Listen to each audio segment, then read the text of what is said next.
Meus irmãos, graça e paz. Atos dos Apóstolos, capítulo 1, a partir do versículo 1 até o versículo de número 11. Fiz o primeiro tratado, ó Teófilo, acerca de tudo que Jesus começou não só a fazer, mas a ensinar, até o dia em que foi recebido em cima, depois de ter dado mandamentos pelo Espírito Santo aos apóstolos que escolhera, aos quais também, depois de ter padecido, se apresentou vivo, com muitas e infalíveis provas, sendo visto por eles por espaço de 40 dias, e falando do que respeita ao reino de Deus. E estando com eles, determinou-lhes que não se ausentassem de Jerusalém, mas que esperassem a promessa do Pai, que disse-lhes: de mim ouvistes. Porque, na verdade, João batizou com água, mas vós sereis batizados com o Espírito Santo não muito depois destes dias. Aqueles, pois, que se haviam reunidos, perguntaram-lhe, dizendo: Senhor, restaurarás tu, neste tempo, o reino de Israel?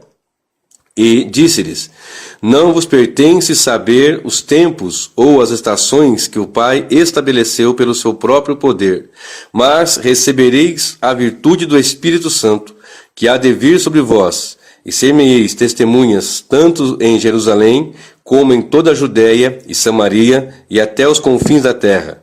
E quando dizia isto, vendo-o eles, foi elevado às alturas, e uma nuvem o recebeu, ocultando-o aos seus olhos. E estando com os olhos fitos no céu, enquanto ele subia, eis que junto deles se puseram 2 varões vestidos de branco, os quais lhes disseram: Varões galileus, por que estáis olhando para o céu? Este Jesus, que dentre vós foi recebido em cima no céu, há de vir, assim como para o céu o vistes ir.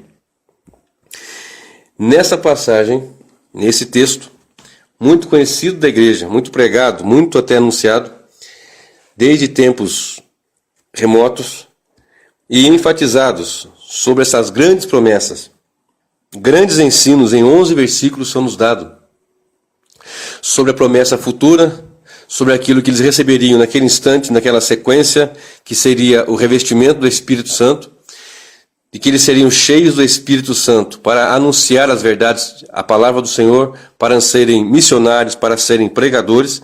E esses apóstolos, recebendo do Senhor, naquele instante em que Jesus ia sendo assunto ao céu, enquanto eles olhavam, uma nuvem ocultou o Senhor, naquele êxtase, ali observando o Senhor, naquela subida dele, olhando até que uma nuvem o encobriu. E continuando olhando, 2 varões de branco ao seu lado surgiram e disseram para eles: Varões galileus, vocês estão olhando para cima por qual razão? Se o mesmo Senhor, desta maneira que vocês estão vindo, virá do céu. E eles ali, naquele êxtase, naquela alegria, naquele gozo de receber essas promessas, de contemplar e de ter anjos ao seu lado, afirmando, confirmando a palavra que Cristo já lhes havia dito. Eles saíram dali alegres, saíram dali felizes e ficaram reunidos no cenáculo. Cerca de 500 pessoas, mais ou menos, estavam, e quando no cenáculo eles foram revestidos do Espírito Santo, em Atos 2, haviam menos de 120, cerca de 120, 118, 115, 119, menos de 120 pessoas, destes cerca de 500 que ficaram. E o que nos chama a atenção, e eu quero frisar para essa mensagem, é o versículo de número 11, que diz: Os quais lhes disseram: Varões galileus, por que estáis olhando para o céu? Este Jesus, que dentre vós foi recebido em cima no céu, há de vir, assim como para o céu o vistes ir. Da mesma forma, exatamente como vocês olharam, estavam contemplando e viram visivelmente, claramente, gloriosamente, vocês estão vendo, da mesma forma ele retornará. E essas promessas bíblicas são promessas aqui no Novo Testamento e são promessas gloriosas na Antiga Aliança. Os profetas, desde os mais remotos tempos, profetizaram acerca da volta do Senhor, do seu retorno em sua primeira vinda e também da sua segunda vinda. Porque a primeira vinda ocorreu, aconteceu, mudando até a marcação dos tempos nas eras. Tanto que nós dizemos antes de Cristo e depois de Cristo. Antes da sua vinda e depois da sua primeira vinda. E agora nós aguardamos ansiosamente. Quando eu digo nós, eu digo a igreja. Pelo menos deveria ser, ou deve ser, o anelo da igreja, a maior esperança da igreja, o maior desejo da igreja, a vinda gloriosa, o retorno glorioso de nosso Senhor e Salvador Jesus Cristo. Esse deve ser o maior anelo. Agora, em muitos anos passados, e que vão se discorrendo, a esperança em muitos vai se esvaziando, a esperança em muitos vai se esfriando, a esperança em muitas comunidades, em muitas nações, já perderam o seu vigor, já perderam a sua firmeza, já perderam toda a sua expectativa e a sua esperança. Mas ainda nesses últimos tempos, nesses últimos momentos da existência da humanidade, antes do retorno de Jesus, existe ainda um remanescente, existe ainda um povo, existe ainda uma igreja, ou a igreja do Senhor, que anela, que espera e que regozijante está aqui, santificando-se, esperando a bendita esperança, aguardando o desejado de todas as nações. Agora, como será esta vinda? Essa vinda é muito discutida, pelo menos em 3 linhas de pensamento: pré-tribulacionistas, mid ou meso-tribulacionistas e pós-tribulacionistas. Embora existam estas divergências e algumas outras variáveis menores, fundamentalmente e basicamente são essas 3 as maiores e as mais comentadas, todas essas linhas, sem dúvida alguma, todas elas acreditam na bendita esperança da volta do Senhor. Acreditam no arrebatamento da igreja. Uns acreditam que haverá 7 anos de grande tribulação, e os chamados pré-tribulacionistas dispensacionalistas dizem que o Senhor voltará de forma secreta para raptar, para o rapto, harpazo em grego, para raptar a igreja, e depois de 7 anos voltará com a igreja para implantar o reino milenar. Uma outra linha de pensamento é que durante 7 anos de grande tribulação, em 3 anos e meio, o Senhor vem e acontece esse arrebatamento da igreja.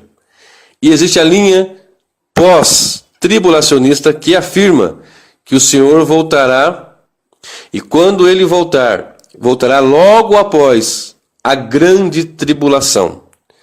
Independente de todas essas linhas de pensamentos, todos eles concordam num ponto: Cristo voltará. Cristo voltará para arrebatar a sua igreja. Cristo voltará para estabelecer gloriosamente a eternidade com a sua igreja. Para tanto, o versículo aplicado, o versículo que nós estamos aqui frisando, 11, garante que ele voltará. Agora, a palavra do Senhor nos diz, então não podemos ficar com a linha A, B ou C. Devemos aplicar a palavra. O que é que a Bíblia diz? 1 Pedro 4,11, a parte A diz: se alguém falar, fale segundo as palavras do Senhor, as palavras de Deus. Então eu não posso conjecturar sobre minhas convicções. Eu tenho que aplicar e estudar e esmerar em estudo de todas as formas, de todas as forças, ou com todas as forças, para que eu tenha entendimento claro, porque não existe 2 verdades sobre um assunto bíblico, só existe uma verdade. Só existe uma verdade sobre aquele assunto. As demais são especulações, erros, enganos, falta de atenção e assim por diante. Só existe uma verdade sobre o assunto bíblico. Sobre salvação, por exemplo, uns acham que todos serão salvos, é o que chamamos de universalismo, outros dizem que nem todos, que é o que a Bíblia mostra, e de fato é assim. Então, qual é a razão certa? Qual é a verdade certa? É aquela única que a palavra nos diz e nos orienta. Então, um texto obscuro, muitas vezes tem passagens que são obscuras, difíceis de entender, é esclarecida por um texto mais claro. Então, um texto claro, mais elucidado, dando mais entendimento, ele joga luz sobre um texto que não é tão claro, que não é tão compreendido. Por essa razão, Ler a palavra tão somente não vai nos trazer o pleno conhecimento. A Bíblia nos ensina a nós estarmos meditando na palavra. E quando nós meditamos na palavra, quando buscamos meditar, buscar, entender, esmerar, estudar, aplicar, começa então a vir a luz, o conhecimento. Salmo 119 e o verso 103 diz, o verso 105 diz, lâmpada para meus pés é a tua palavra e luz para o meu caminho. O Salmo 119, o verso 130 diz que a exposição da tua palavra traz luz e entendimento aos simples, ou seja, é essa exposição que nos traz entendimento e luz. Como será a vinda do Senhor? Segundo Tessalonicenses, capítulo de número 2, e o versículo, a partir do versículo de número 1, o apóstolo Paulo discorre com a igreja porque havia ali uma grande dificuldade na igreja em Tessalônica. Existem duas passagens, uma em 2 Pedro 3, no capítulo 3, e essa de 2 Tessalonicenses, capítulo 2, a partir do versículo 1, porque em 2 Tessalonicenses havia ali um comentário na igreja que Cristo já tinha vindo, que tinha arrebatado a igreja e que os santos tinham ficado. Eles tinham dito que o Senhor já tinha vindo e até mesmo havia uma carta dos apóstolos, de Paulo, de Pedro, dos irmãos ali, dizendo isto. E o apóstolo Paulo, ele enfatiza sobre a vinda do Senhor, dizendo como será a sua vinda. Observemos o que diz 2 Tessalonicenses, capítulo de número 2, a partir do versículo 1. Ora, irmãos, rogamo-vos pela vinda de nosso Senhor Jesus Cristo e pela nossa reunião com Ele. Permita-me abrir um parênteses. Aqui nesse versículo, temos uma enfatização do como será a vinda do Senhor, frisando que a vinda dele, no mesmo momento, no mesmo instante, também é a nossa reunião com Ele. Repetindo, ora, irmãos, rogamo-vos pela vinda de nosso Senhor Jesus Cristo e pela nossa reunião com Ele, que não vos movais facilmente do vosso entendimento, nem vos perturbeis, quer por espírito, quer por palavra, quer por epístola, como de nós, como se o dia de Cristo estivesse já perto.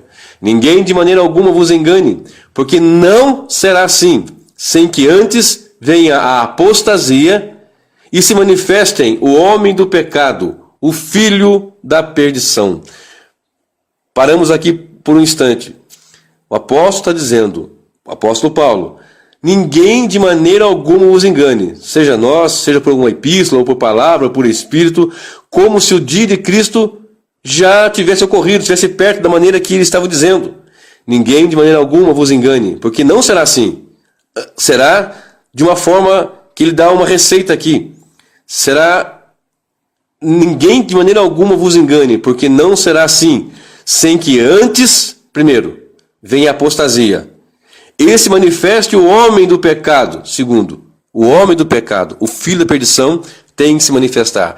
Apostasia, apostatar, deixar, abandonar. Isto quer dizer apostatar, deixar a fé, deixar o compromisso com Deus. Espiritualmente, as pessoas vão deixando, vão esquecendo-se de Deus. E isso vem acontecendo desde esses tempos imemoriáveis, e os dias de hoje são os dias finais. Porque os últimos dias são desde a primeira vinda do Senhor até a segunda vinda. Quando nós dizemos os últimos dias, e nos últimos dias, quando a Bíblia apontar sempre os últimos dias, ela mostra a primeira vinda e até a segunda vinda do Senhor. E nesse período, no fim dos últimos dias, digamos assim para ficar mais claro, haverá a apostasia. E nós temos visto a apostasia alastrar-se. Apostasia é deixar, é abandonar as doutrinas bíblicas, é abandonar as verdades sagradas, as verdades bíblicas, cristocêntricas, centradas nas verdades basilares do Evangelho, da palavra do Senhor, da firmeza e da verdade que a igreja deveria pregar, apregoar, e deliberadamente estão se esvaziando do Espírito, estão abandonando a fé, deixando as verdades bíblicas, abraçando verdades de cada um, verdades suas e não a verdade bíblica. Porque alguém certa vez me disse que existem duas verdades, a minha verdade e a sua verdade. Não existe duas verdades, existe só uma verdade, e a verdade está em Cristo. E Cristo nos diz através do apóstolo Paulo que a vinda dele, a nossa reunião com ele, seria antecedida de alguns sinais. Em Mateus 24 temos ali vários sinais, mas um deles o apóstolo Paulo, ou melhor, dois deles, o apóstolo Paulo deixa bem claro aqui, a vinda do Senhor e a nossa reunião com ele, que é um ato único, ela se dará após a apostasia e a manifestação do filho da perdição, do homem do pecado, do anticristo, aquele que é apontado lá no livro de Daniel, no capítulo 9, como a ponta pequena, o chifre pequeno, o anticristo. E quando nós olhamos e observamos essa passagem, e nos aplicamos a estudar esse texto, entendemos que a apostasia está em plena força. A plenos pulmões, os homens têm pregado heresias. Em plena força, a igreja vem deixando de estar na presença do Senhor. Se você observar, passando em qualquer cidade, buscar uma igreja cristã, uma igreja que seja bíblica, uma congregação, quando eu falo igreja, uma reunião dos santos, porque igrejas são pessoas salvas em Cristo que se reúnem para congregar e cultuar ao Senhor. A grande dificuldade é de encontrar uma igreja que não esteja mistificada. A grande dificuldade é encontrar uma congregação de santos onde não haja mistificação, aonde o centro, na verdade, seja Cristo e não o homem.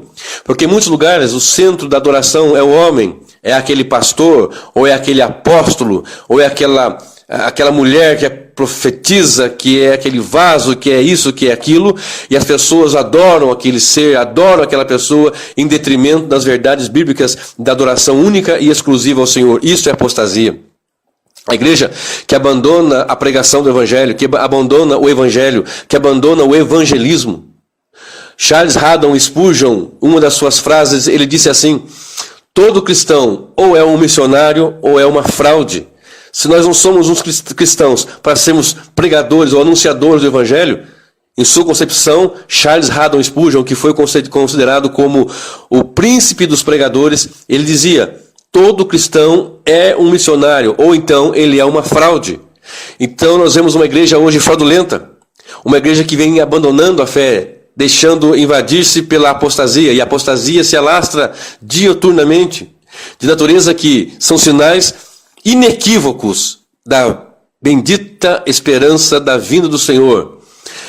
Então nós olhamos para um segundo ponto. Haverá apostasia. E olhamos para a televisão, num programa de chamado evangelho, dá nojo, dá asco. Não conseguimos assistir. Porque o indivíduo só sabe pedir dinheiro. O indivíduo só sabe falar em riquezas. O indivíduo só sabe dizer que você deve ir para a reunião para ganhar dinheiro. Dinheiro, mas muito dinheiro. O indivíduo tenebroso, que se reúne com aquelas massas também tenebrosas, porque desejam mamão, porque desejam muito dinheiro, porque amam aquilo, em detrimento da verdade da palavra e da graça de Cristo. Querem a riqueza, querem mamão, querem andar debaixo da tutela de um homem tenebroso que eles o têm como seu próprio Deus, como seu próprio Messias, e o que ele falar é regra, o que ele falar é lei. Isto é apostasia. Deixaram a pregação da cruz, deixaram a pregação do sangue, deixaram a pregação da volta do Senhor, deixaram a pregação do arrependimento, da graça, da bendita esperança do Senhor voltando. Não. E hoje é dinheiro e mais dinheiro e mais dinheiro, e assim por diante vai se alastrando, e a apostasia vem se tornando vasta no meio do povo de Deus. Não virá o Senhor antes que aconteça a apostasia. E isso tem acontecido, e pasmem, pior vai ficar. E o segundo ponto que o apóstolo Paulo apresenta é que também deve manifestar-se o filho da perdição, o anticristo.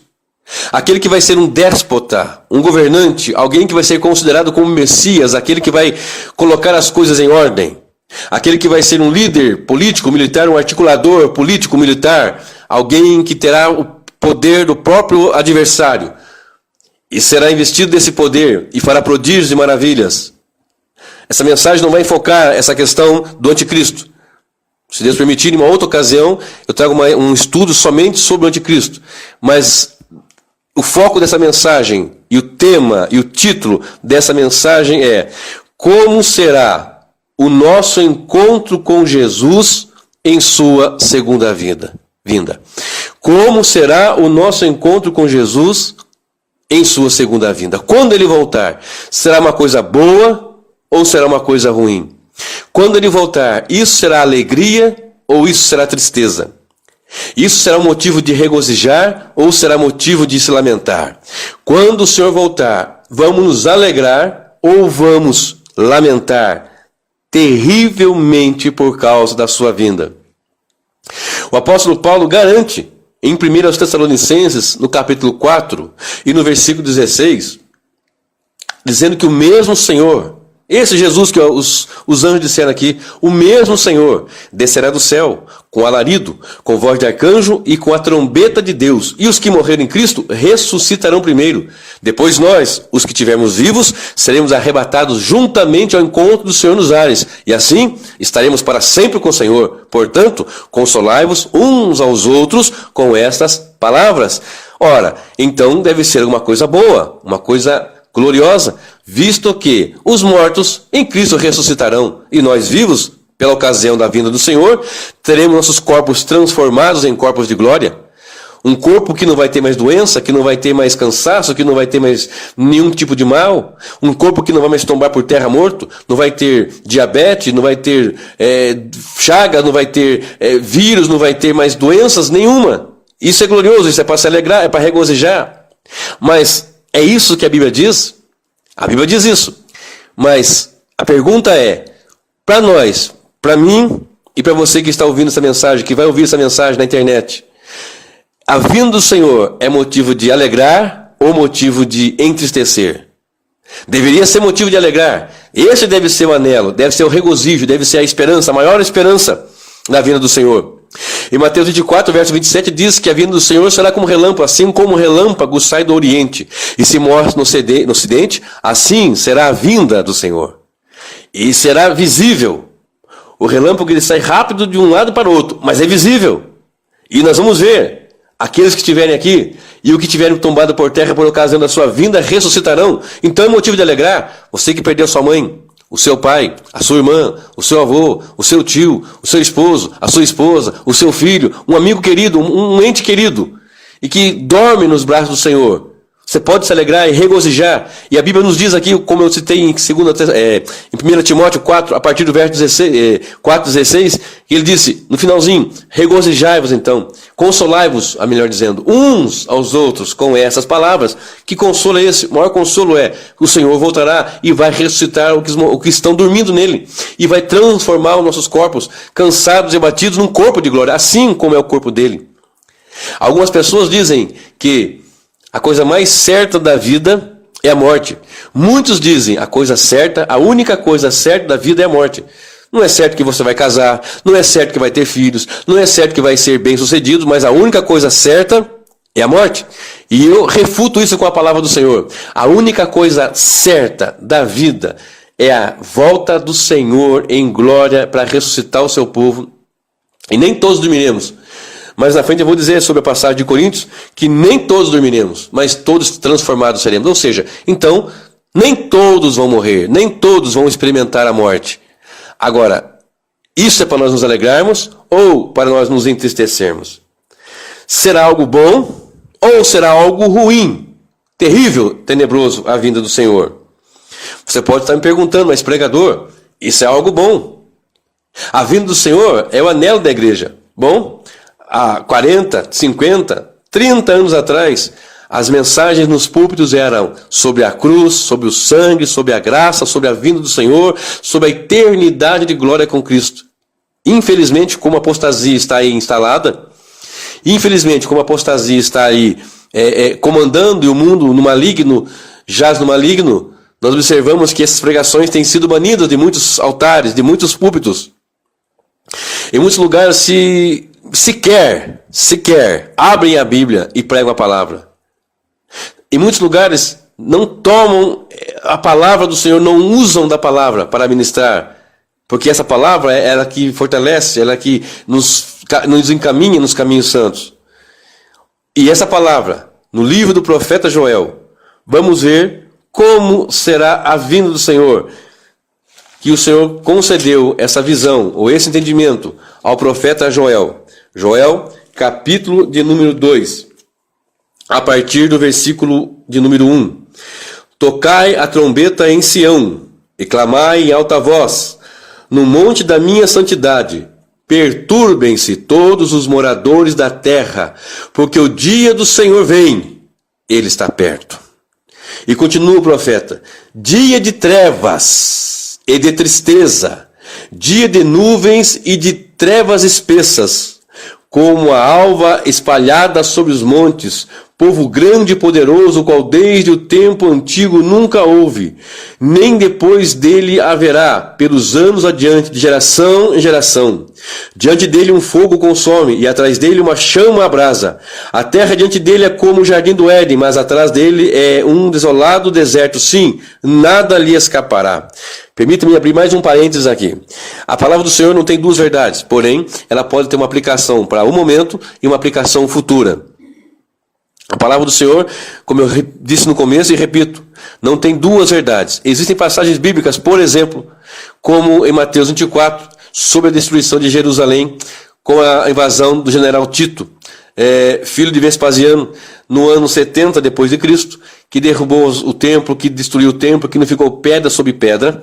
Ali foi uma aplicação naquele momento e haverá uma aplicação futura sobre a grande tribulação devastadora.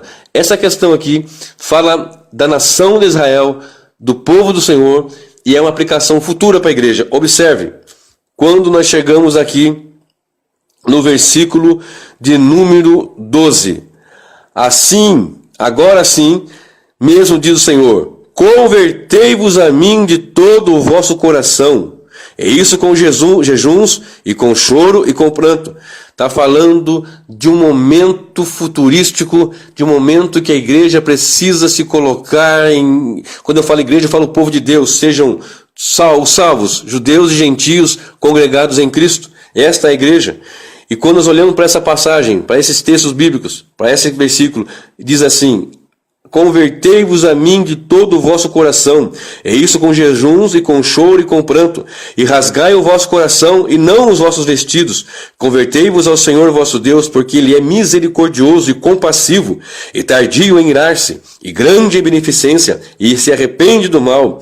Quem sabe se voltará e se arrependerá, e deixará após ti uma bênção, e oferta de manjar e libação para o Senhor nosso Deus. Tocai a trombeta em Sião, santificai o jejum, proclamai um dia de proibição, congregai o povo, santificai a congregação, ajuntai os anciãos, congregai os filhinhos e os que mamam.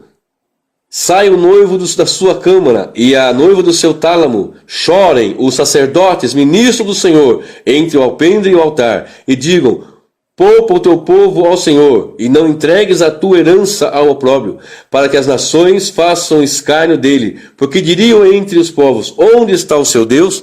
O profeta trazia um alerta para a nação de Israel, que estava desviada, que estava afastada, que estava deixando-se, apostatando-se da fé, como nos dias atuais acontece isso. E essa mensagem aplica-se àquela situação e à atual, com certeza. O profeta diz assim: rasgai os vossos corações e não as vossas vestes, porque o sacerdote, quando tinha algo assim de espanto, rasgava as suas vestes em sinal de vitupério, em sinal de lamúria, em sinal de arrependimento, em sinal de pavor. Ele rasgava as suas vestes. E o que o Senhor estava dizendo: não precisa no exterior fazer isso, rasgai os vossos corações. Ele conclama a igreja a não ficar mostrando com o olho fechado e mão levantada que está arrependido, mas lá dentro rasgar o coração. Ele está mostrando que não adianta fazer passeatas, carreatas, essas momentos que fazem de marchas para Jesus, que não é nenhuma marcha para Jesus, mas é marcha para mostrar alguém, para fazer popular alguém, para agariar até mesmo votos. Em vez de fazer isso, rasgue os corações e não as vestes. Não mostre no exterior, mas mostre lá dentro no interior que realmente há arrependimento e há contrição, que realmente há desejo de estar na presença do Senhor. E seguindo, eu lhe peço depois que leia todos os versículos, o capítulo todo em sua casa, com tempo, meditando, porque se eu for ler todos os versículos que eu tenho aqui, muito extensa será essa mensagem. Agora observe o versículo 28 do capítulo 2, do mesmo capítulo que eu estou lendo com os santos. Verso 28. E há de ser que depois disto derramarei o meu espírito sobre toda a carne. E vossos filhos e vossas filhas profetizarão, os vossos velhos terão sonhos, e os vossos mancebos terão visões. E também sobre os servos e sobre as servas naquele dia derramarei o meu espírito, e mostrarei prodígio no céu e na terra, sangue, fogo e colunas de fumaça. O sol se converterá em trevas, e a lua em sangue, antes que venha o grande e terrível dia do Senhor. E há de ser que todo aquele que invocar o nome do Senhor será salvo, porque no monte de Sião e em Jerusalém haverá livramento, assim como o Senhor tem dito, e nos restantes que o Senhor chamar. Joel 2, de 28 a 32, traz uma síntese do que está acontecendo das promessas de Cristo no final dos tempos. Derramarei do meu espírito. Nós lemos ali o Senhor dizendo em Atos 1 e o verso 9. Fique em Jerusalém até que do alto sejais revestido de poder. Verso 8, melhor dizendo. Até que do alto sejais revestido de poder. E aqui o versículo diz que vai derramar do Espírito sobre todo tipo de pessoa. Sobre homens, mulheres, velhos. E derramaria do seu Espírito e prodígios aconteceriam. E no verso 31 diz, o sol se converterá em trevas. Isso daqui é lá na frente, por ocasião da segunda vinda do Senhor. O profeta está sintetizando aqui que o sol se converterá em trevas e a lua em sangue. E há de ser que todo aquele que invocar, mas há uma esperança, arrependam-se, convertam-se. O profeta diz aqui no começo, ele diz assim, verso 12, convertei-vos a mim de todo o vosso coração, rasgai os vossos corações, não as vossas vestes. E quando lembro aqui, ele está dizendo, e há de ser que depois derramarei do meu espírito, e os vossos filhos profetizarão. Ou seja, há uma esperança, há ainda a chance de estarmos avivados e cheios do Espírito Santo para ser uma igreja que no meio da apostasia ela possa ter o bom cheiro de Cristo, cheiro de vida. Porque a pregação do Evangelho ela pode trazer cheiro de vida e cheiro de morte. Cheiro de vida para aqueles que estão em Cristo, cheiro de morte para aqueles que não querem, não desejam e estão apostatando da fé, deixando a presença do Senhor. E o grande e terrível dia do Senhor acontecerá, vai acontecer e vai ocorrer. E nesse dia o sol se converterá em trevas e a lua em sangue, antes que venha o grande e terrível dia do Senhor. Há uma expectativa tenebrosa, terrível, sobre a vinda do Senhor, para aqueles que não estão no esconderijo do Altíssimo. A palavra do Senhor nos diz que quem está no esconderijo do Altíssimo está guardado, protegido, sem temer, sem tosquenejar. Ele pode estar ali fielmente servindo ao Senhor e adorando a Deus. Observe o que diz o profeta Sofonias. Sofonias, capítulo de número 1 e o versículo 14. Eu repito por bondade, leiam todos os capítulos inteiros, os livros todos. Aliás, permita-me fazer um alerta. Se você é cristão, já faz algum tempo que serve a Deus, talvez até nasceu em berço evangélico, como alguns dizem, e nunca leu a Bíblia inteira, você não sabe o que está perdendo. A palavra do Senhor supera todo e qualquer livro que você possa imaginar, de história, de ficção, de verdades, porque ela traz verdades gloriosas, fundamentais, futuristas e para o momento. É mais atual como o jornal de amanhã, como já disse Billy Graham. A Bíblia é mais atual do que o jornal de amanhã. Então eu lhe convido não só a ler o texto que eu estou dizendo, mas se ater a meditar nas santas e poderosas sagradas letras do Senhor, da palavra do Senhor. Sofonias, capítulo 1 e o verso 14. O grande dia do Senhor está perto. E se apressa muito a voz do dia do Senhor, amargamente clamará ali o homem poderoso. Aquele dia é um dia de indignação, dia de angústia e de ânsia, dia de alvoroço e de desolação, dia de trevas e de escuridão, dia de nuvens e de densas trevas, dia de trombeta e de alarido contra as cidades fortes e contra as torres altas. E angustiarei os homens, e eles andarão como cegos, porque pecaram contra o Senhor. E o seu sangue se derramará como pó, e a sua carne como esterco. Nem a sua prata, nem o seu ouro o poderá livrar do dia do furor do Senhor. mas pelo fogo do seu zelo toda esta terra será consumida, porque certamente fará de todos os moradores da terra uma desolação total e apressada. Sofonias, capítulo 2, do verso 14 ao verso de número 18. Ora, agora há pouco eu comecei dizendo que o dia do Senhor será um dia de salvação, ou melhor, de transformação de corpos mortos em corpos vivos, que não morrem mais, de pessoas que estão vivas e serão transformadas, de reencontrar aqueles que partiram, que hoje estão ali celebrando ao Senhor na eternidade. E por que razão será um dia de densas trevas, dia de lamúria, dia de dores? É por causa da negligência da palavra, é por causa de deixar e abandonar, é por causa dessa apostasia que o apóstolo Paulo diz. E Joel diz, olha, rasgai os vossos corações e não as vossas vestes, porque o que está por fora muitas vezes é bonito. Às vezes as pessoas se enfeitam e as pessoas costumam olhar para aquele estereótipo dizendo, esse aí é um crente, esse aí é uma mulher de Deus, essa daí é uma serva do Senhor, e o estereótipo está ali. Ela rasga as suas vestes, grita, demonstra, pula, sapateia, mas o seu coração está ali duro. Como o profeta Ezequiel diz, que vai trocar o coração de pedra e colocar um coração de carne, mas há pessoas que não querem, preferem o coração de pedra duro. E por essa razão, para muitos, o dia do Senhor será um dia de densas trevas. Para você, será um dia de alegria ou um dia de densas trevas? Será um dia de lamúria ou um dia de regozijo? Será um dia que nós podemos dizer que é o dia mais esperado da igreja e da sua vida, ou será um dia de tormento e de grande angústia? Olha o que diz o profeta Malaquias, no capítulo 4 e no versículo 1. Malaquias 4, verso 1 diz, porque eis que aquele dia vem ardendo como fogo. Todos os soberbos e todos os que cometem iniquidade serão como palha, e o dia que está para vir os abrasará, diz o Senhor dos Exércitos, de sorte que lhes não deixará nem raiz, nem ramo. Repeti-lo-ei. Porque eis que aquele dia vem ardendo como forno. Todos os soberbos e todos os que cometem iniquidade serão como palha, e o dia que está para vir se abrasará, diz o Senhor dos Exércitos, de sorte que lhes não deixará nem raiz, nem ramo. Para aqueles que cometem iniquidade. O que é iníquo? O que é iniquidade? O que é ímpio e impiedade? O ímpio é aquele que deliberadamente peca e não sente mais culpa nisso.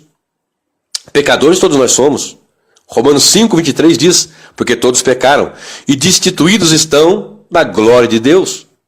Logo, pecadores salvos por Cristo continuam sendo pecadores, no entanto, pecadores que não amam mais o pecado, que lutam contra o pecado, que fazem o máximo para errar o mínimo, que buscam estar na presença do Senhor, santificando a sua vida e buscando andar diante dele em santidade e retidão. E quando nós olhamos para os ímpios, são aqueles que deliberadamente negam a Deus, falam contra Deus, zombam de Deus, dizem que a palavra é obsoleta, que já passou, que não tem razão alguma de ser. Isso é impiedade. Aqueles que pecam deliberadamente, adulteram deliberadamente, bebem, fumam, se drogam, se matam, adoram deuses, usam de magia, de espiritismo, que estão abraçados com o pecado e com o engano, deliberadamente. Isso é impiedade. Há poucos dias, um indivíduo no meu trabalho disse para mim que em outra vida ele tinha sido um médico. E ele olhou para mim e disse, você não crê em outra vida, né? Aí eu disse, da forma que você crê, não. Aí ele disse, você deveria crer. Porque uma vida só aqui é pouco para nós pagarmos todos os nossos pecados, nossos erros. Aí eu disse, eu creio numa vida assim com Cristo, porque suficientemente foi o que Cristo fez na cruz do Calvário para perdoar meus pecados, todos os pecados, meus e seus, e de todos aqueles que se chegam a Ele pelo precioso sangue. Eu não preciso morrer, nascer, reencarnar e depois morrer de novo e reencarnar, não. Eu preciso apenas me chegar a Cristo e rasgar meu coração e confessar meus pecados e converter de todo o coração. Porque se não fizer assim, aquele grande dia do Senhor será um dia de densas trevas, que o profeta Malaquias diz que ele vai, que as pessoas, os ímpios, os que cometem impiedade serão como palha. E lá em João, o Senhor Jesus foi declarado pela boca do profeta João Batista que ele, o Senhor Jesus, tem a pá. que a raiz já está posta, o machado está posto à raiz das árvores, e que Jesus tem a pá, e que vai juntar no celeiro o trigo e a pá ele vai lançar no fogo, e essa pá, aliás, a palha ele vai juntar na pá e vai lançar no fogo. E esse versículo diz que os ímpios serão como palha. O ímpio, aquele que não quer a Deus, que não obedece a Deus, e que diz ser cristão, e vive na impiedade, no pecado, na mentira, no engano. Esse que diz que é servo do Senhor, mas que tem Sky gato. Esse que diz que é servo do Senhor, mas que faz gato na luz, gato na água, faz trambique, que faz um jeitinho de passar ali um dinheiro por baixo dos panos. Esse que diz que é servo do Senhor e que tem um amante e que tem ali na internet os seus contatos espúrios, sujos, imundos, perversos. Isso é impiedade. Mas vai chegar um grande dia em que nós vamos estar diante do Senhor. E o que vai ser da minha vida e da sua vida? Como é que nós vamos apresentar diante do grande rei? Mentimos diante do homem, mas não podemos mentir diante daquele que é soberano, que está sentado no alto e sublime trono. Mentimos, enganamos e fraudulamos e erramos e fazemos de tudo aqui na terra, mas vai chegar um dia que nós vamos estar diante do Senhor e vamos ser como palha ou vamos ser como trigo, que ele vai juntar em seu celeiro, ou como a palha que ele vai lançar no fogo. Mas observe também Malaquias. Eu vou ler o versículo primeiro e vou ler o versículo segundo agora. Porque eis que aquele dia vem ardendo como forno, todos os soberbos, soberbo, aquele que não se dobra, que é duro de coração, aquele que ensoberbecido nas suas filosofias, nos seus entendimentos, não se dobra, não se coloca, não se posiciona em humildade diante do Senhor, chegando-se aos pés da cruz e pedindo: Senhor, me perdoa porque eu preciso do teu sangue, me perdoa porque eu preciso da tua misericórdia.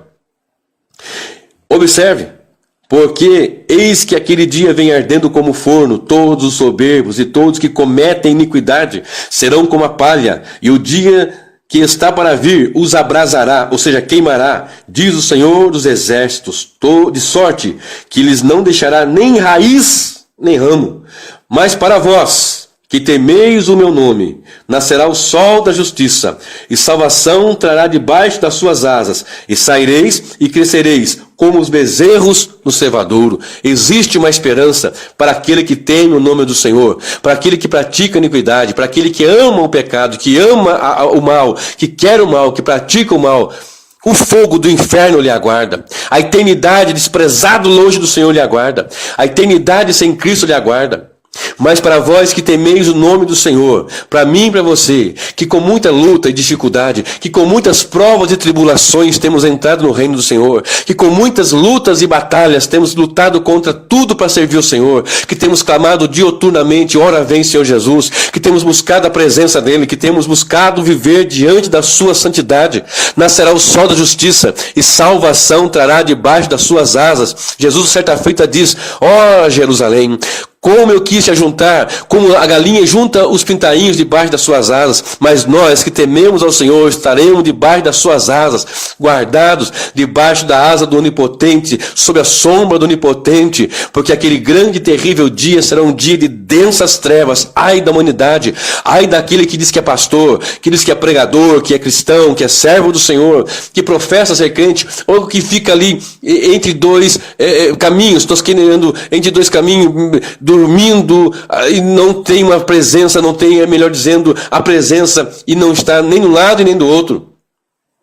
Certa feita, alguém contou um fato, uma ilustração, dizendo que estava uma pessoa em cima do muro e de um lado estava o Senhor e os santos, e do outro lado Satanás e os demônios. E os santos pediam para que ele pulasse para o lado de cá. Vem para cá, não fica em cima do muro não, pule para cá, pule para cá, pule para cá, não fica em cima do muro. E alguém achou aquilo interessante porque os que estavam com o Senhor diziam para que o indivíduo saísse de cima do muro e pulasse para o lado de Jesus, para o lado da igreja, para o lado dos santos. E ficou um tanto intrigado porque os demônios e Satanás ali do outro lado não diziam nada, ficavam quietos. Aí perguntaram para Satanás: olha, Jesus está lá com a igreja, com os santos, gritando para que ele saia do muro e pule para o lado deles, e você não quer que ele pule para o seu lado? Falei: não precisa. Estando em cima do muro, já está do meu lado. E isso é uma grande verdade. Saia de cima do muro e pule para os braços do Senhor Jesus. Não fique em cima do muro. Não seja um cristão mais ou menos. Porque para uma igreja morna, diz a palavra que o Senhor vomitará. Terá nojo, asco, algeriza. Para uma igreja fria ele tem uma indiferença, mas para uma igreja morna, ele tem nojo. Porque frio já é frio, já está na imundice. E a expectativa é que nós sejamos quentes, cheios do Espírito Santo. Porque está escrito assim, ó, não vos embriagueis com vinho onde há contenda, mas enchei-vos do Espírito. Não extingais o Espírito, o apóstolo Paulo diz. Ou seja, mantenha essa chama ardendo. E esta vinda será terrível para muitos. Olha o que diz a palavra do Senhor. Para muitos que não têm a presença dele, para muitos que negligenciam, que brincam, tosquenejam, que ficam entre dois caminhos, que ficam em cima do muro. Olha o que diz a palavra do Senhor no livro de Lucas, Evangelho de Lucas, capítulo de número 21. Lucas 21 e o versículo de número, a partir do versículo 25. Lucas 21, a partir do versículo 25. Olha o que diz. Na verdade, eu vou ler o versículo 20 para pegar melhor o contexto, mas vou enfatizar a partir do versículo 25. Mas quando virdes Jerusalém cercada de exércitos, sabei então que é chegada a sua desolação. Então os que estiverem na Judéia, fujam para os montes. Os que estiverem no meio da cidade, saiam. E os que nos campos, não entrem nela. Porque dias de vingança serão estes, para que se cumpram todas as coisas que estão escritas. Mas ai das grávidas, e ai das que criarem naquele dia, porque haverá grande aperto na terra, e ira sobre este povo, e cairão ao fio da espada, e todas as nações serão levadas cativas. E Jerusalém será pisada pelos gentios, até que os tempos dos gentios se completem. Observe 25 agora. E haverá sinais no sol, e na lua e nas estrelas, e na terra angústia das nações, em perplexidade pelo bramido do mar e das ondas, homens desmaiando de terror, na expectação das coisas que sobrevirão ao mundo, porquanto as virtudes ou os poderes do céu serão abaladas. E então vir o Filho do Homem numa nuvem, com poder e grande glória. Lembra dos dois anjos dizendo que ele voltaria numa nuvem? Eis aqui. Ora, quando essas coisas começarem a acontecer, olhai para cima e levantai as vossas cabeças, porque a vossa redenção está próxima. E disse-lhes uma parábola: olhai para a figueira e para todas as árvores, quando já tem rebentado, vós sabeis por vós mesmos, vendo-as, que está perto o verão. Assim também vós, quando virdes acontecer todas estas coisas, sabei que o reino de Deus está perto. E em verdade vos digo que não passará esta geração até que tudo aconteça. Passará os céus e a terra, mas as minhas palavras não hão de passar. Haverá sinais no sol. Falamos sobre Joel, apresentamos em Atos. E o versículo 26 diz que homens desmaiarão pelo bramido do mar, pela expectativa de grandes horrores.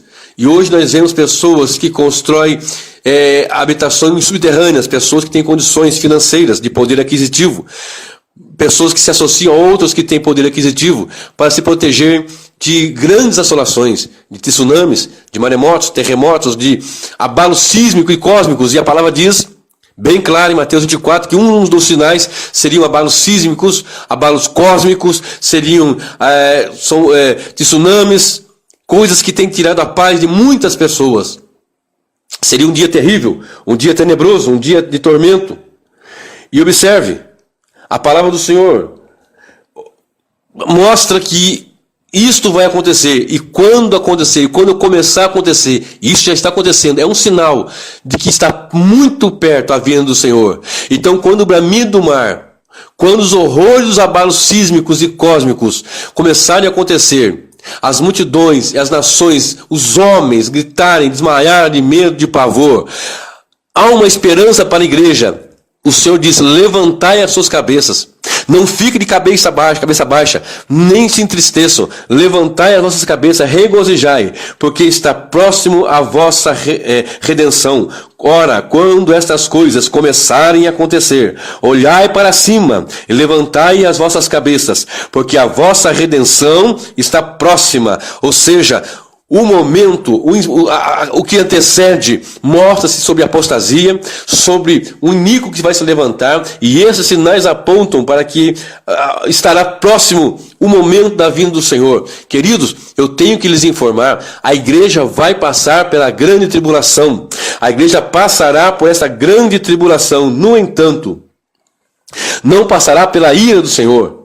Uma coisa é a grande tribulação, outra coisa é a ira do Senhor. A ira do Senhor nós não estamos reservados, porque nós não somos destinados para a ira, mas para a aquisição da salvação. Mas aquele grande dia será um dia de densas trevas, um dia tenebroso, um dia terrível, dia de peso para aqueles que não estão com o Senhor. E a igreja vai passar por um momento muito difícil, que é o momento da grande tribulação. No entanto, passando por estas grandes e terríveis assolações, a igreja vai saber que o seu Senhor, o Redentor, o meu Senhor, o teu Senhor, voltará numa nuvem com grande glória e com poder, com grande glória e com autoridade sublime. Louvado seja o nome do Senhor, louvado seja aquele que vive para sempre e que tem todo o poder nos céus e na terra. Tudo isso vai acontecer, todos esses sinais. Olha só o que diz Marcos, capítulo 13, a partir do versículo 14. Ora, quando vos vides a abominação do assolamento, isto é o anticristo, que foi predito estar onde não deve estar, quem lhe entenda, então os que estiverem na Judéia fujam para os montes, e os que estiverem sobre o telhado não desça para casa, nem entre a tomar coisa alguma de sua casa. E o que estiver no campo não volte atrás para tomar o seu vestido, mas ai das grávidas e das que criarem naquele dia. Orai, pois, para que a vossa fugida não suceda no inverno, porque naqueles dias haverá uma aflição tal, qual nunca houve desde o princípio da criação que Deus criou, até agora, nem jamais haverá.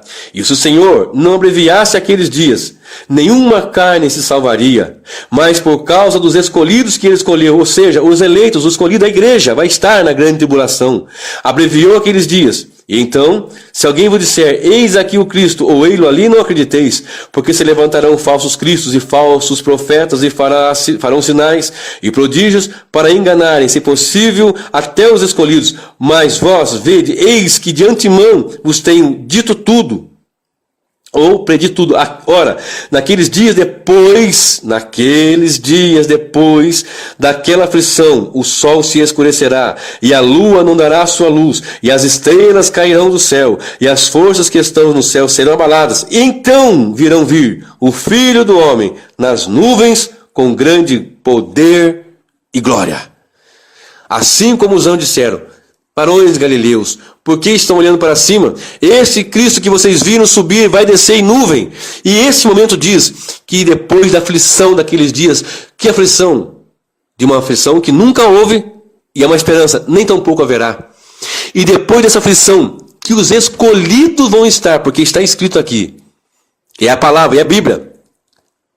Não é uma questão de visão pré-mídia ou pós. É a palavra pela palavra, Bíblia com Bíblia.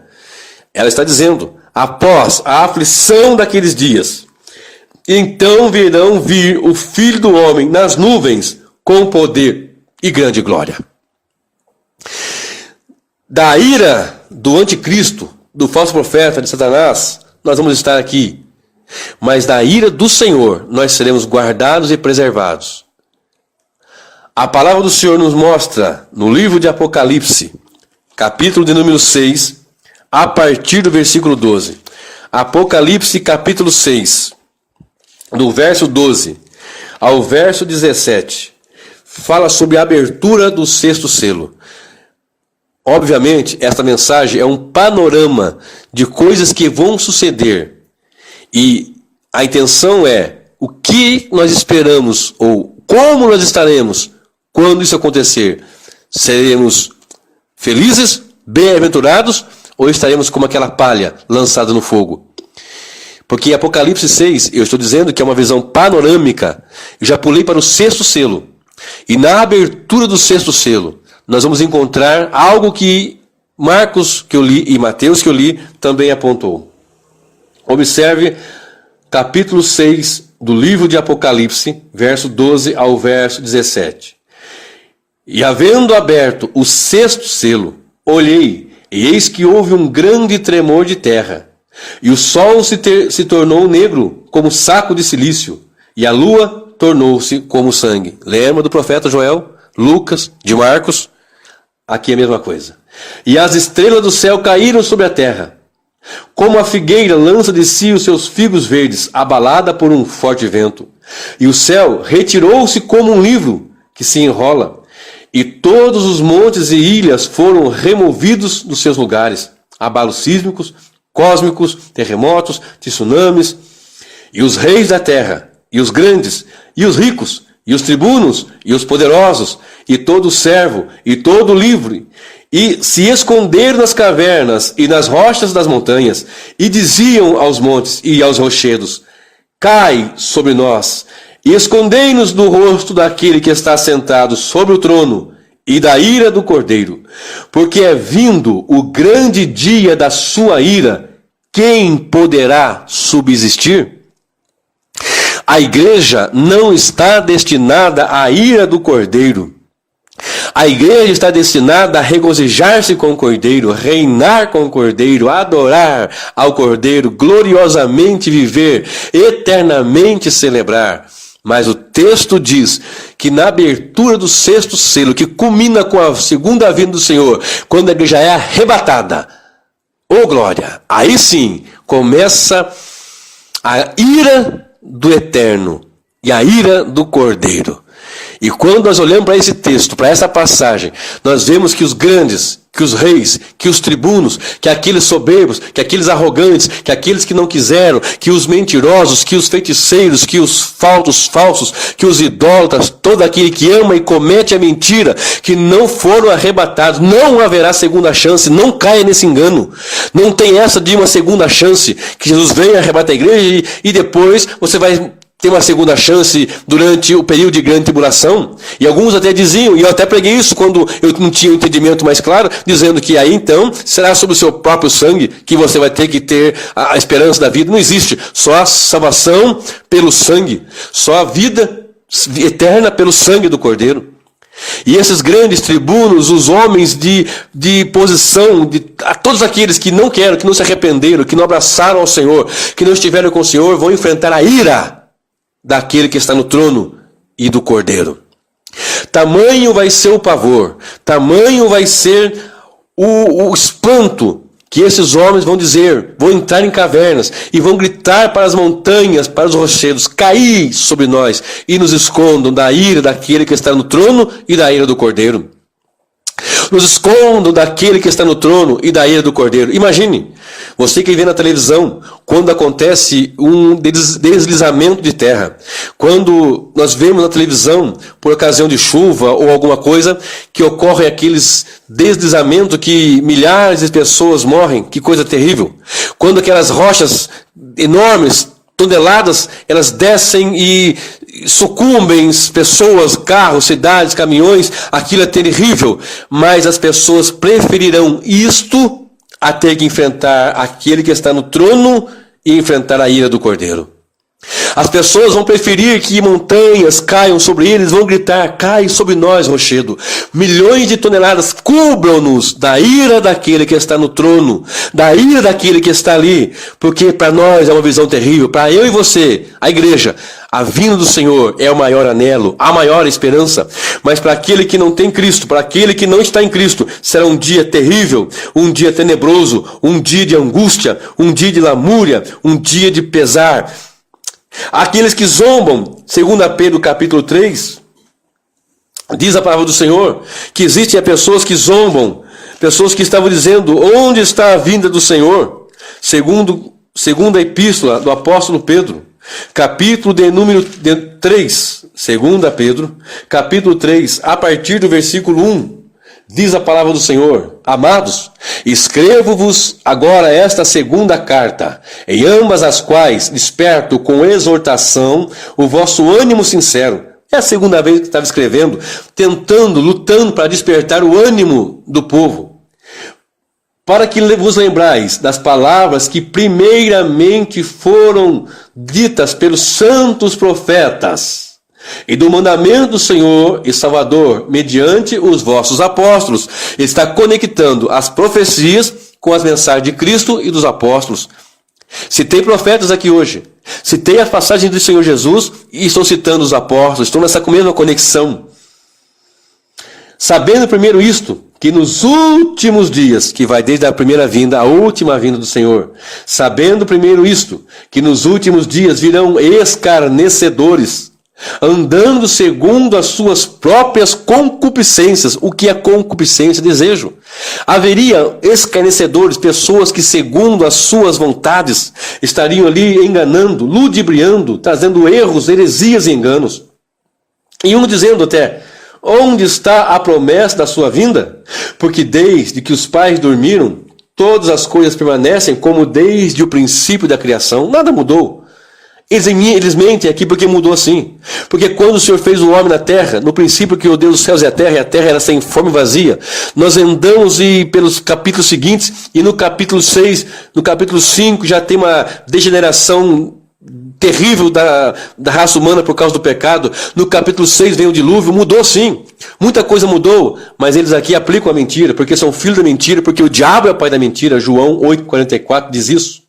Eles voluntariamente, porque querem, voluntariamente, porque desejam, ignoram isto, que pela palavra de Deus, já desde a antiguidade, existiram os céus e a terra, que foi tirada da água, e no meio da água subsiste, pelos quais coisas pereceu o mundo de então, coberto com as águas do dilúvio.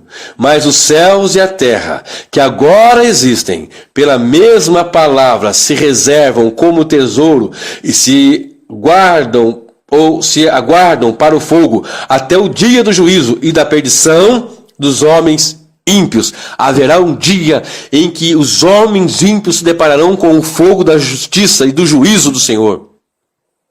E toda impiedade estará ali por este fogo.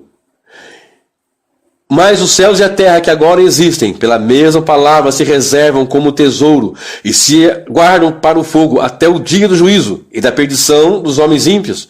Mas, amados, não ignoreis uma coisa, que um dia para o Senhor é como 1000 anos, e 1000 anos como um dia. Quando Deus criou os céus e a terra, abriu-se a cortina do tempo. Quando chegamos a esse momento que vai culminar com a vinda do Senhor, com a ressurreição dos mortos, com o arrebatamento da igreja, com o juízo dos ímpios e com a entrada dos santos na eternidade com Cristo, abrir-se-á a cortina da eternidade gloriosa com Cristo. Mas os ímpios estarão perecendo no inferno.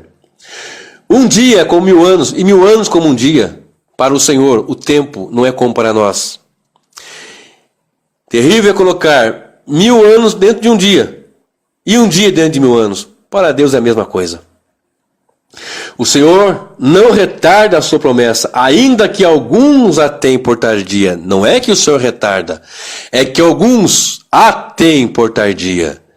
Certamente o seu avô, seu bisavô, alguém dizia que Cristo voltaria, e até hoje não voltou. Estamos hoje exatamente no dia 8 de abril de 2018.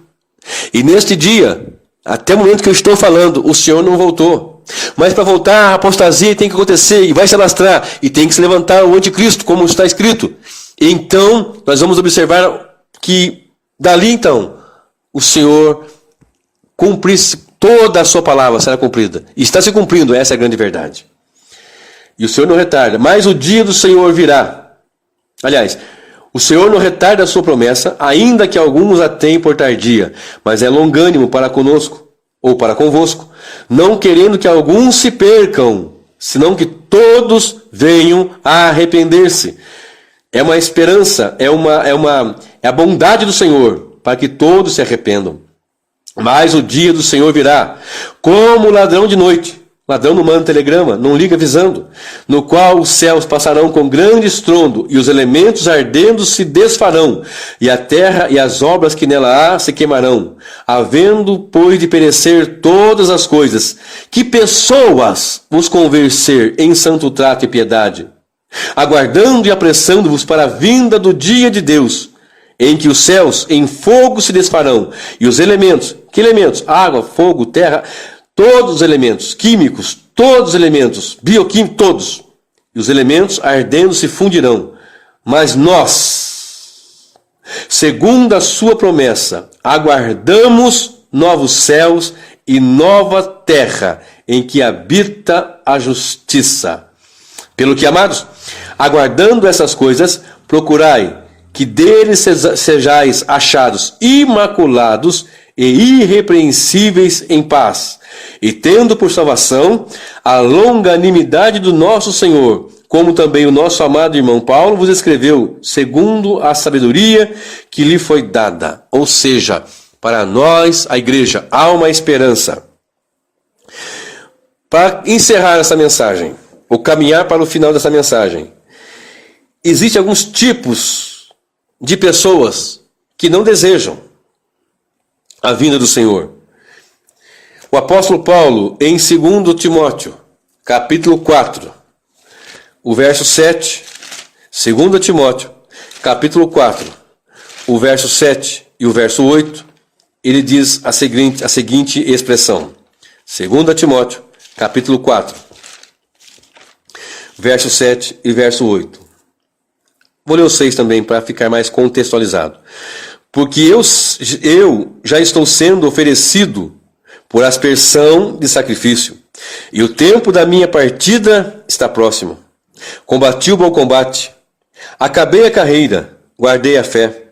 Desde agora, a coroa da justiça me está guardada, a qual o Senhor, justo juiz, me dará naquele dia, e não somente a mim, mas também a todos os que amarem a sua vinda. O apóstolo Paulo, no final da sua carreira, ele frisou: combati o bom combate, guardei a fé, e estou indo agora para o regozijo de uma coroa que me aguarda. Mas não só para mim, há para mim e há também para todos os que amam a vinda do Senhor. Será que de verdade nós amamos a vinda do Senhor e esperamos, anelamos de verdade? Ou já não temos mais essa esperança? Tem uma canção que diz: eu não quero coroa. Isso é repugnante, eu quero essa coroa sim. Há uma canção nos dias atuais dizendo: eu não busco coroa. Como assim não busco coroa? A Bíblia diz: estou aqui na expectativa dessa coroa. O Senhor, para a igreja, no capítulo 2 e 3 de Apocalipse, ele fala sobre a coroa da justiça, a coroa da vida, dar-te-ei a coroa da vida. Ora, aguardamos sim. A apostasia é tão grande que até os cânticos, até as canções estão destoando do que a palavra diz, longe do que diz a palavra.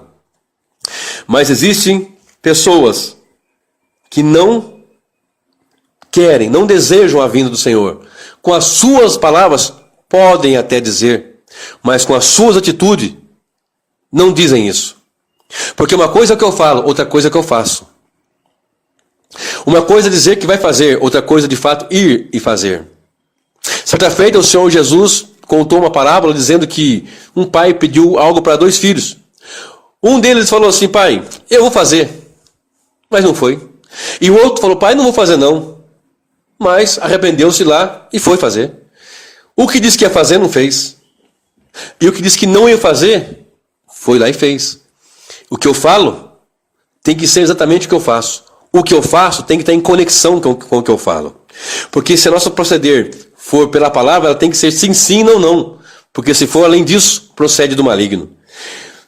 Algumas classes de pessoas que não desejam a vinda do Senhor são aqueles que rejeitam o amplo convite da salvação.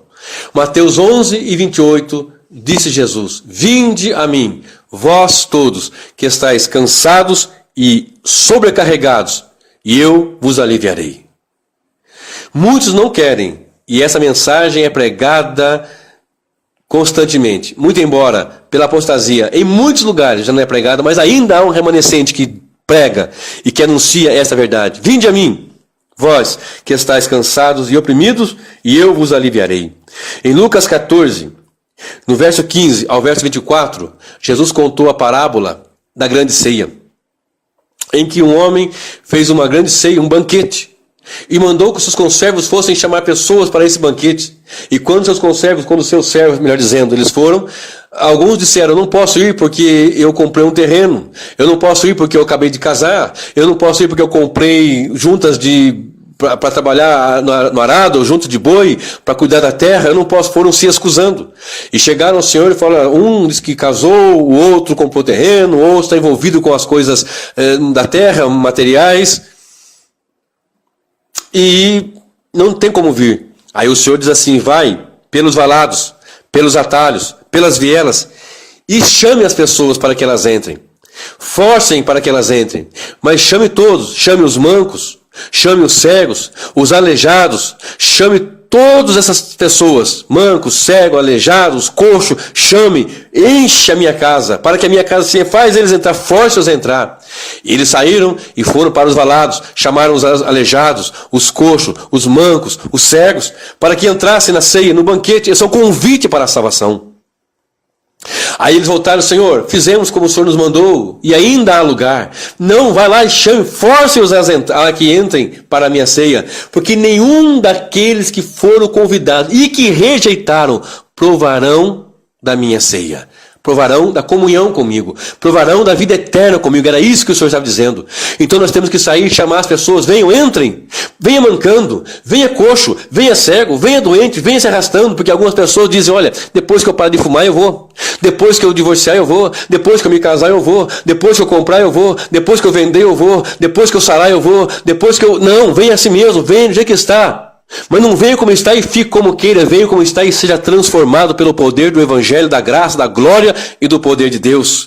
Porque ainda há lugar. Chegar-se-á o dia em que não haverá mais este lugar.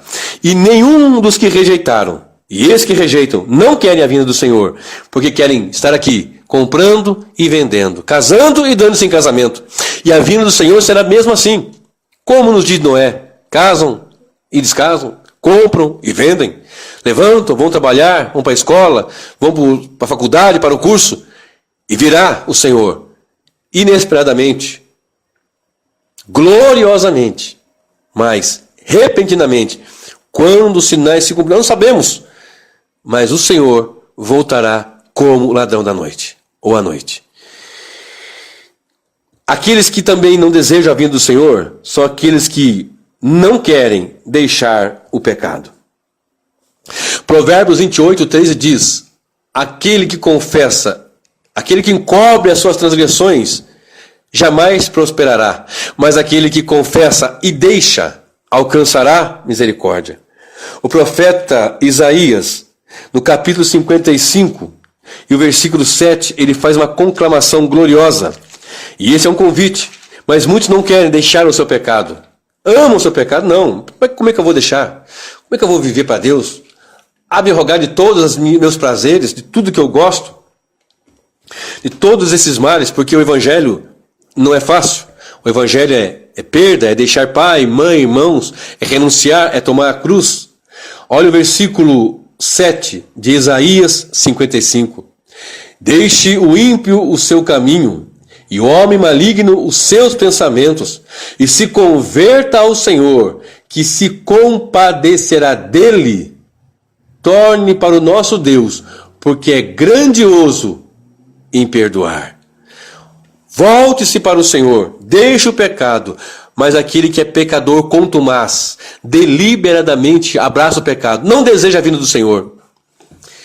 Alguns cristãos, ou pseudos cristãos, que dizem ser cristãos, estão tão envolvidos com o seu pecado, com a amante, com o dinheiro, com a promiscuidade, com o engano, com a falcatrua, com o império que montaram, porque a igreja não se funda, a igreja se forma, e é o corpo de Cristo, que o cabeça é Cristo, e este corpo, muitos deles fazem desse corpo comércio, e levantam seus impérios, são pessoas ali déspotas, tem pastores, presidentes, déspotas, que mandam matar, que mandam prender.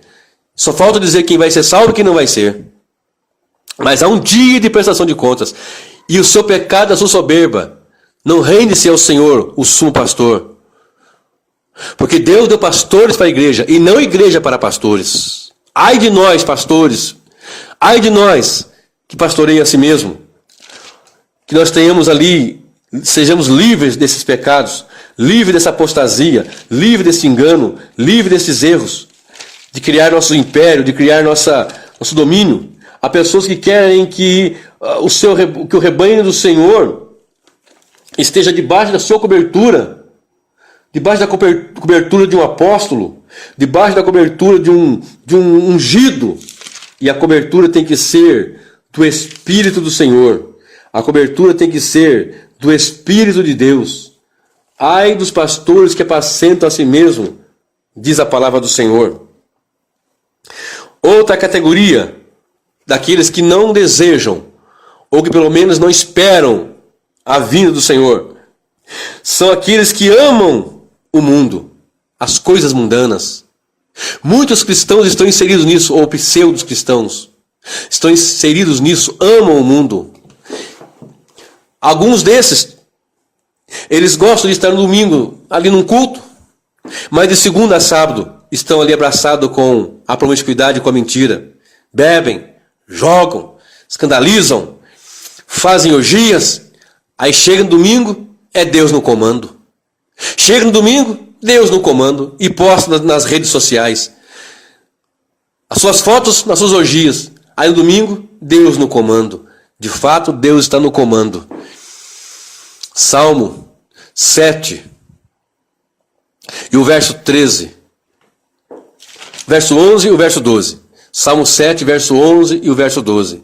Deus é um justo juiz, um Deus que se ira todos os dias. Se o homem não se arrepender, não se converter, Deus tem desembainhado a sua espada, armado o seu arco, está aparelhado para a batalha.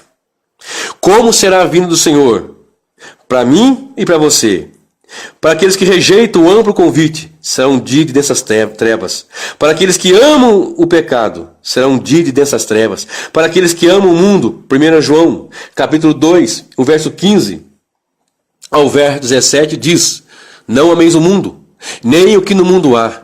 Se alguém ama o mundo, o amor do Pai não está nele. Se alguém ama o mundo, o amor do Pai não está nele. Porque o que há no mundo? A concupiscência da carne, a concupiscência dos olhos, a soberba da vida. Isso é do mundo. E o mundo passa, e a sua concupiscência. Mas aquele que faz a vontade do Senhor Deus permanece para sempre. Ou seja, aqueles que amam o mundo, as orgias do mundo, as festas do mundo. Você que é cristão, e que diz ser cristão, mas que não está firmado, não está mais congregando, não está nem se reunindo com os irmãos em casa, com os santos, e que vive ali deliberadamente: eu sou cristão, eu amo a palavra, mas não pode ter um show do A ou show do B, de cantores mundanos mesmo, e vai lá e fica naquela orgia, naquela bagunça, e depois chega no domingo, está tudo certo, é Deus no comando. O dia da vinda do Senhor vai lhe surpreender. Ai de ti. Tiago 4, verso 4. Adúlteros e adúlteras, não sabeis vós que a amizade com o mundo é inimizade contra Deus, e que aquele que se constitui amigo do mundo se torna inimigo de Deus? Dá para você entender ser inimigo do Deus Criador dos céus e da terra? Dá para você entender ser inimigo daquele que é todo-poderoso? Mateus 10, 28, diz assim a palavra do Senhor. Jesus disse: ora, temei aquele que além de matar o corpo, pode lançar a sua alma no inferno. Não precisa temer o homem, que o homem só mata e acabou. Alguém pode vir agora e dar um tiro, eu caio morto aqui, pronto, mas nada ele vai poder fazer. Mas o Senhor, além de matar o corpo, ele pode lançar a alma no inferno. E este temor que está faltando. Será que a vinda do Senhor é esperada com reverente temor, ou nós estamos brincando? Uma outra classe de pessoas que não desejam, com as suas atitudes, a vinda do Senhor. Uma outra classe que com suas atitudes mostram que não aguardam a vinda do Senhor. São aqueles que estão inclinados para a carne. Romanos 8, o verso 5 até o verso 8 diz a palavra do Senhor. Romanos, capítulo de número 8, verso 5. Diz o texto sagrado: porque os que são segundo a carne inclinam-se para as coisas da carne, mas os que são segundo o Espírito, para as coisas do Espírito. Porque a inclinação da carne é morte, mas a inclinação do Espírito é vida e paz. Porque a inclinação da carne é inimizade contra Deus, pois não é sujeita à lei de Deus, nem em verdade o pode ser. Porquanto os que estão na carne não podem agradar a Deus. O que é estar na carne? O que é a inclinação da carne? Nossa carne é pecaminosa. A carne é fraca. O espírito está pronto, porém a carne é fraca. Essa inclinação da carne é para os desejos que a carne nos leva a ter. E o desejo da carne, da carnalidade, em contraste com a espiritualidade, redunda em separação da vontade do Senhor. Porque os que estão na carne não podem agradar a Deus. O Senhor Jesus, quando, na passagem de João 3, naquele encontro com Nicodemos, quando Nicodemos foi encontrá-lo, ele disse assim: olha, Nicodemos, o que é nascido da carne é carne, e o que é nascido do Espírito é Espírito. E o vento sopra, e não sabe de onde vem, nem para onde vai. Assim é todo aquele que é nascido do Espírito. Então é um contraste muito grande, porque o Senhor espera verdadeiros adoradores, que o adorem em espírito e em verdade. Em espírito, em contraste com a carne, e em verdade, em contraste com a mentira. Observemos alguns textos bíblicos que pelo menos deveria nos fazer ter temor e nos fazer chorar de pavor por aqueles que não estão na presença do Senhor. E se você não está, deveria rasgar o seu coração e debruçar-se em lágrima e pedir a misericórdia daquele que vive para todo sempre. Salmo 9, e o verso 17. Os ímpios serão lançados no inferno, e todas as nações que se esquecem de Deus, todos aqueles que estão distantes, todos aqueles que não querem, serão lançados no inferno. Olha o que diz, segundo os Tessalonicenses, capítulo 1, verso 8. Como labareda de fogo, tomando vingança dos que não conhecem a Deus e dos que não obedecem ao Evangelho de nosso Senhor Jesus Cristo, os quais, por castigo, padecerão eterna perdição ante a face do Senhor e a glória do seu poder. Quando vier para ser glorificado nos seus santos e para se fazer admirável naquele dia, em todos os que creem, porquanto nosso testemunho foi crido entre vós. Essa passagem fala da vinda do Senhor. Quando ele vier, vai tomar vingança daqueles que não obedecem, daqueles que não querem o Senhor. Mateus, capítulo de número 7, o verso 21 e o verso de número 23. Observe, e que o temor do Senhor venha tomar a sua mente, o seu coração, que o meu coração e os nossos corações sejam tomados desse vivo temor, desse santo temor, diante da presença e da palavra de Deus. Mateus 7, o verso 21 ao 23 diz: nem todo o que me diz Senhor, Senhor, entrará no reino dos céus, mas aquele que faz a vontade de meu Pai que está nos céus. Muitos me dirão naquele dia, que dia? O grande dia do Senhor. Muitos me dirão naquele dia, Senhor, Senhor, não profetizamos nós em teu nome? E em teu nome não expulsamos demônios? E em teu nome não fizemos muitas maravilhas? E então lhes direi abertamente: nunca vos conheci. Apartai-vos de mim, vós que praticais a iniquidade. Lembra da iniquidade? Do iníquo, da impiedade? Muitos dirão naquele dia: nós profetizamos, mas ele vai dizer: apartai-vos de mim, vós, porque eu não vos conheço, vocês que praticam a iniquidade. E quem é que chama de Senhor? Não são os crentes? E quem é que chama de Senhor, Senhor e que profetiza? Não são aqueles que dizem ser a sua igreja? Apocalipse, capítulo 20, verso 11. ao verso 12. Porque todos nós vamos comparecer diante do Senhor no tribunal. Observe, uns para regozijo e outros para tormento eterno. E vi um grande trono branco, e o que estava assentado sobre ele, de cuja presença fugiu a terra e o céu, e não se achou lugar para eles. E vi os mortos, grandes e pequenos, que estavam diante do trono, e abriram-se os livros, e abriu-se outro livro, que é o da vida, e os mortos foram julgados pelas coisas que estavam escritas nos livros, segundo as suas obras. E deu o mar os mortos que nele havia, e a morte e o inferno deram os mortos que neles havia, e foram julgados cada um segundo as suas obras. E a morte e o inferno foram lançados no lago de fogo. Esta é a segunda morte. E aquele que não foi achado escrito no livro da vida foi lançado no lago de fogo. Vou ler também o versículo 8 desse mesmo capítulo 21. Mas quanto aos tímidos, e aos incrédulos, e aos abomináveis, e aos homicidas, e aos fornicários, e aos feiticeiros, e aos idólatras, e a todos os mentirosos, a sua parte será no lago que arde com fogo e enxofre. Esta é a segunda morte.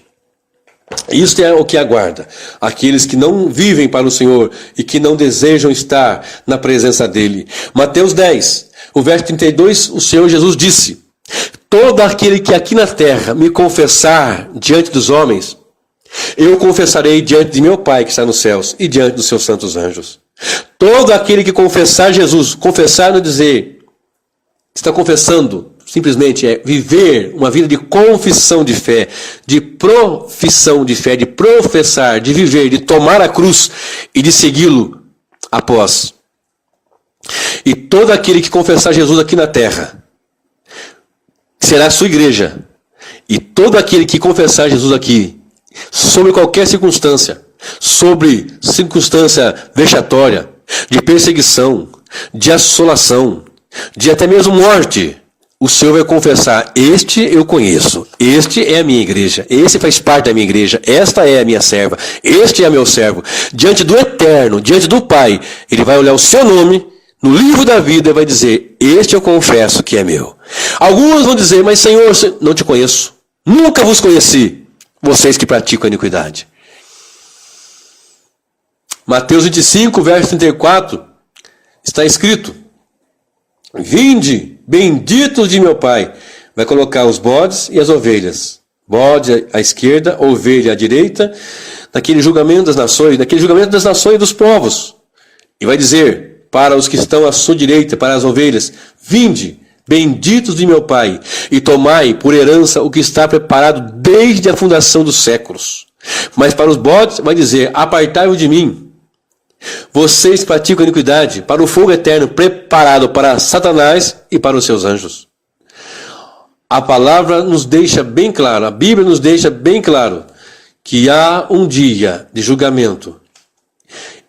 E esse dia culmina, ou melhor, ele tem o seu ápice, o seu momento crucial com a vinda do Senhor. E dessa vinda nós não escaparemos. Estaremos diante dele em glória ou estaremos diante dele em terror? Olha o que diz a Bíblia, a palavra do Senhor, no livro de Mateus também. O capítulo ainda, o 25. Mateus, capítulo 25. Para nós estarmos já encerrando esse estudo, esta mensagem. Mateus 25. Diz a palavra do Senhor. 25. E o versículo de número 40. E respondendo o rei disse: em verdade vos digo, que quando fizeste a um desses pequeninos, meus irmãos, a mim me fizestes. Está falando sobre como a igreja vive, como a igreja faz, como nós tratamos as pessoas doentes, pobres, despidas, com frio e até encarceradas. Ele diz: então dirá também os que estiverem à sua esquerda: apartai-vos de mim, malditos, para o fogo eterno, preparado para o diabo e seus anjos. Porque o que é glorioso desde a eternidade foi preparado para nós, mas as trevas desde a queda de Satanás, porque está escrito: preparado para o diabo e os seus anjos. E o versículo 45 diz: então lhes responderá dizendo: em verdade vos digo que, quando um desses pequeninos o não fizeste a mim, irão esses para o tormento eterno, mas os justos para a vida eterna. E nós temos que ser achados em pé diante do Senhor, à sua direita, para o regozijo eterno, cuidando, zelando e amando, como Cristo tem nos ensinado. Apocalipse 22 e o verso 11. Apocalipse 22, verso 11, diz assim: quem é injusto, faça injustiça ainda, e quem está sujo, suje-se ainda, e quem é justo, faça justiça ainda, e quem é santo, seja santificado ainda. Quer ser sujo? Vá para a imundice. Quer se enveredar para o caminho da imundice, do lamaçal do pecado? Vá. Mas se você é santo, seja mais santo. Se você é justo, seja mais justo. Se você está esperando o Senhor, gloriosamente, viva mais e mais para essa bendita esperança. Apocalipse 22, 14. Diz a palavra do Senhor: bem-aventurado aqueles que lavam as suas vestiduras no sangue do Cordeiro, para que tenham direito à árvore da vida e possam entrar na cidade pelas portas. Isso aqui já na glória, novos céus e nova terra. Uma outra mensagem eu pregarei sobre isso, mas o foco aqui é: bem-aventurado aqueles que não só lavaram, mas que lavam as suas vestiduras no sangue do Cordeiro. Esses terão direito a entrar na cidade pelas portas. E para encerrar, de uma vez, Apocalipse 22, 17 a 21. E o Espírito e a esposa dizem: vem. E quem ouve, diga: vem. E quem tem sede, diga: venha. E quem quiser, tome de graça da água da vida. Porque eu testifico a todo aquele que ouvir as palavras da profecia deste livro, que se alguém lhes acrescentar alguma coisa, Deus lhe fará vir sobre ele as pragas que estão escritas neste livro. E se alguém tirar quaisquer palavras do livro desta profecia, Deus tirará a sua parte da árvore da vida e da cidade santa, que estão escritas neste livro. Aquele que testifica estas coisas diz: certamente cedo venho. Amém. Ora vem, Senhor Jesus. A graça de nosso Senhor Jesus Cristo seja com todos vós. Amém. Como será o nosso encontro com Jesus em sua segunda vinda? Será um dia de densas trevas ou um dia de regozijo? Será um dia que nós vamos gritar: montes e rochedos caiam sobre nós e nos cubram diante e nos escondam daquele que está no trono e da ira do Cordeiro? Ou será aquele dia de regozijo que nós podemos desde já dizer: Maranata, ora vem, Senhor Jesus.